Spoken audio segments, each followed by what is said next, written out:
Well, hi, everybody, and thank you for subscribing. And if you just happen to find me from scrolling around or heard about me, if you like what you see in here, I hope you'll hit the subscribe button and help me out. I appreciate it. So I have this feeling, and I think I've said this before in this venue. I've certainly in others. This feels different with Trump. This Epstein stuff feels different. I'm almost afraid to say it because we've been in this fight for 10 years, and all of you know, most of you know, that I was a very early victim of Trump's. So I have seen what MAGA and the media and even Democrats are willing to tolerate just so they don't have to address this stuff. Okay. Uh, this feels different. I'm not getting out the party dress yet. I do have one picked out.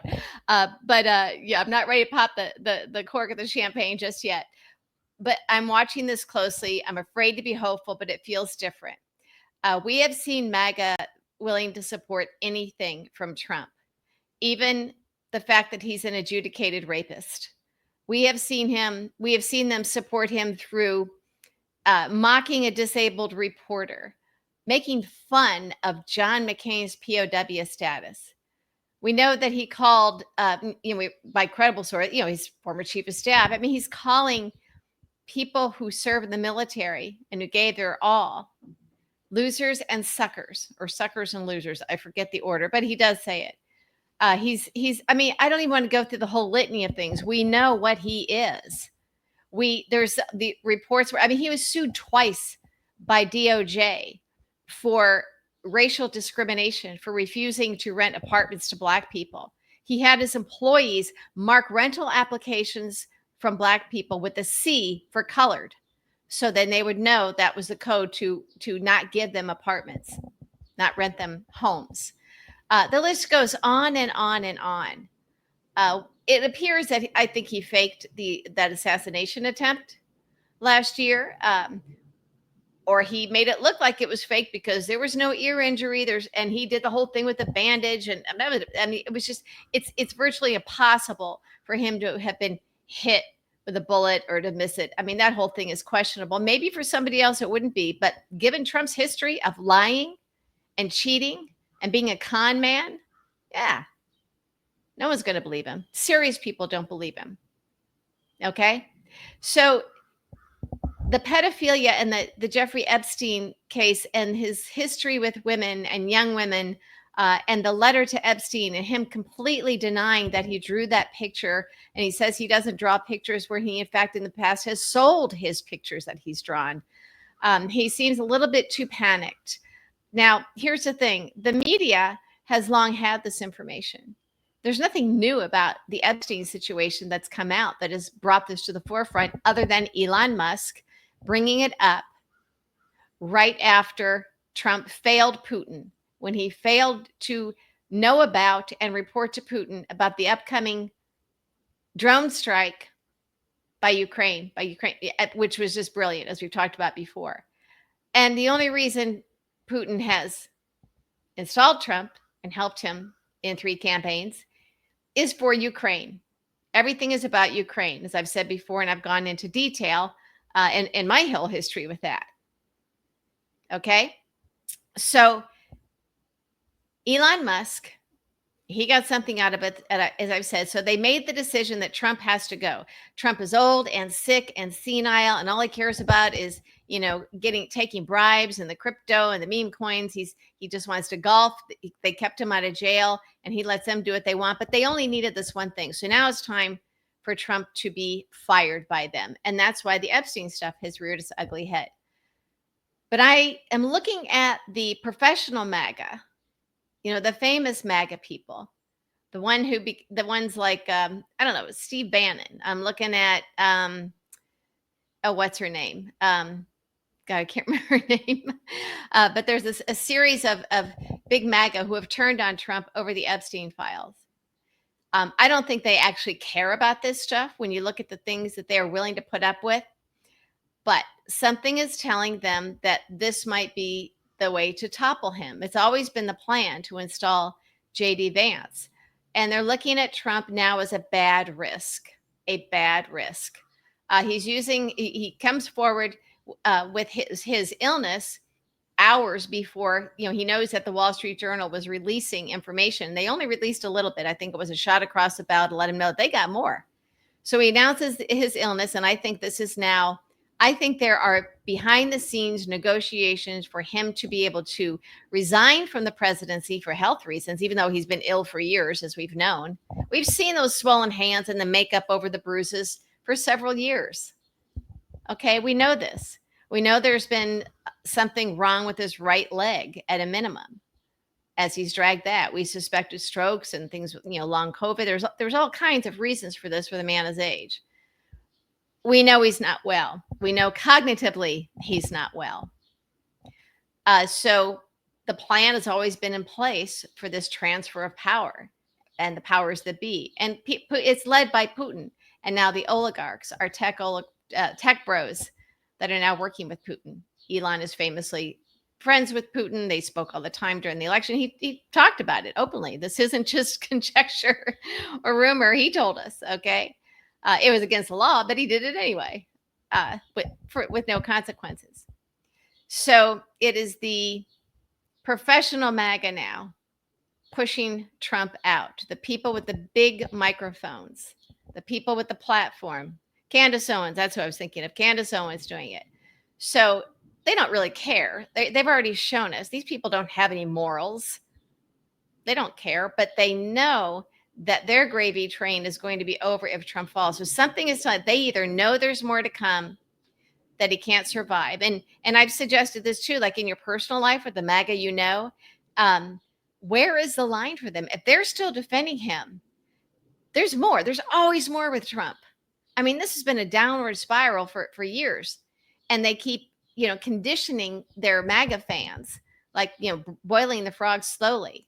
Well, now it's not so slow. Now they're feeling the heat. So where is the line? Now, the professional MAGA, these folks, they know that we're getting to the point where it is unsustainable. So it's time for the next thing. And that means Trump goes out.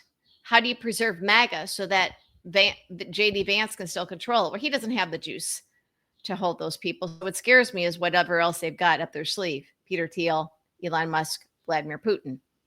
Because they know that J.D. Vance is not going to he's not going to get MAGA to follow him like that and to adore him.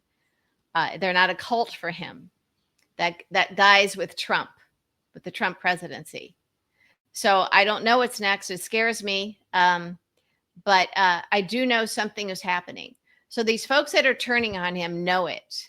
They know that there's more there that is unsustainable, that they've reached the limit. And, they still need their influence to make their millions. Steve Bannon, Candace Owens, people like that.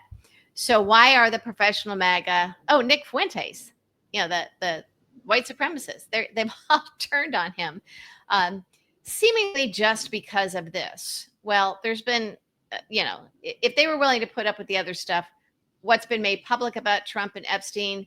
And I mean, remember over the years, I won't even list it all because I don't think that YouTube likes me even talking about it, even though this is news of the president of the United States.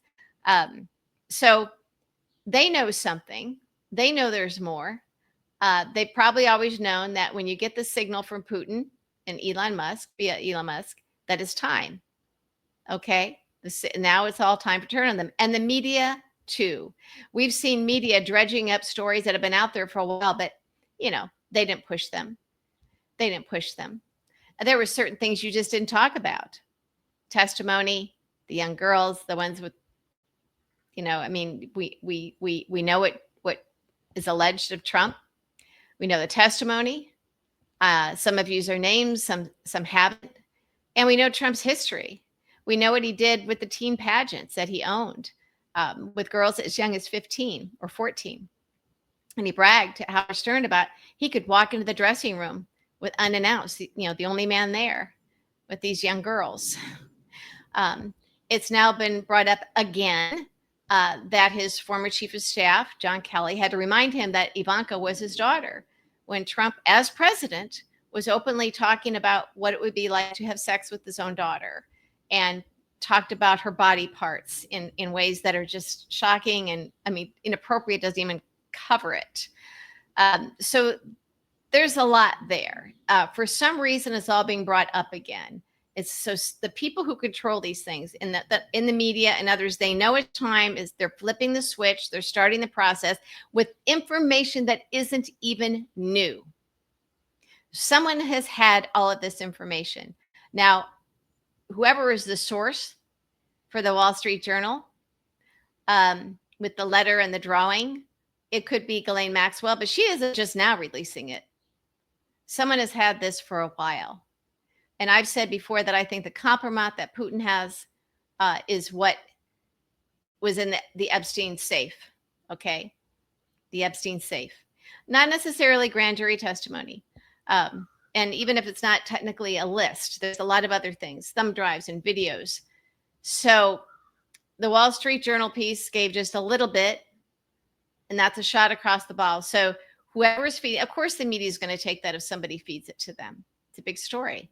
But the media has had a whole lot of this in the past that they haven't really focused on. Now it's all coming back. Why? Because people are paying attention.